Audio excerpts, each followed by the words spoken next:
നമസ്കാരം. ഏറ്റവും പുതുതായിട്ട് കൂടുതൽ ജില്ലകളിൽ ഇപ്പോൾ അവധി പ്രഖ്യാപിച്ചുകൊണ്ട് കളക്ടർമാർ ഏറ്റവും ലേറ്റസ്റ്റ് ആയിട്ട് ഇപ്പോൾ ഉത്തരവുകൾ പുറപ്പെടുവിച്ചിരിക്കുന്നു.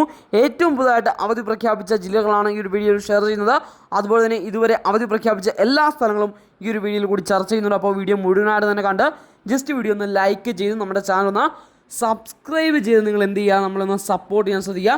ജസ്റ്റ് ആ ബെല്ലൈക്കൺ കൂടി ഒന്ന് പ്രസ് ചെയ്ത് കൊടുക്കുക. അപ്പോൾ നമ്മൾ നേരെ വാർത്തയിലേക്ക് തന്നെ കടക്കുകയാണ് സുഹൃത്തുക്കളെ. ഏറ്റവും ആദ്യം നമുക്ക് അവധി പ്രഖ്യാപിച്ച ഇടുക്കി ജില്ലയിലാണ്. ഇടുക്കി ജില്ലയ്ക്ക് ശേഷം തൃശ്ശൂർ ജില്ലയിൽ അവധി പ്രഖ്യാപിക്കുകയുണ്ടായി. അതിനുശേഷം പിന്നീട് എറണാകുളം ജില്ലയിലും അതുപോലെ കോട്ടയം ജില്ലയിലെയും വിദ്യാഭ്യാസ സമഗ്ര അവധി പ്രഖ്യാപിച്ചുകൊണ്ട് ഉത്തരവ് വന്നു. പിന്നീട് വന്നത് മലപ്പുറത്തെ നിലമ്പൂർ താലൂക്കിലെ വിദ്യാഭ്യാസ സമഗ്ര അവധി പ്രഖ്യാപിച്ചു. അതിനുശേഷം വന്നിരിക്കുന്ന വയനാട് ജില്ലയിൽ അവധി പ്രഖ്യാപിച്ചിരുന്നു. ഇപ്പോൾ ഏറ്റവും ലേറ്റസ്റ്റായിട്ട് പത്തനംതിട്ട ജില്ലയിലും വിദ്യാഭ്യാസ സമഗ്ര അവധി പ്രഖ്യാപിച്ചുകൊണ്ട് കളക്ടർ ഉത്തരവ് പുറപ്പെടുവിച്ചിരിക്കുന്നു. അതുപോലെ ആലപ്പുഴ ജില്ലയിൽ കുട്ടനാടിനും അതുപോലെ ചേർത്തലയ്ക്കും ഈ രണ്ട് സ്ഥലങ്ങളിലും വിദ്യാഭ്യാസ സമഗ്ര നാളത്തെ ദിവസം അവധിയായിരിക്കും.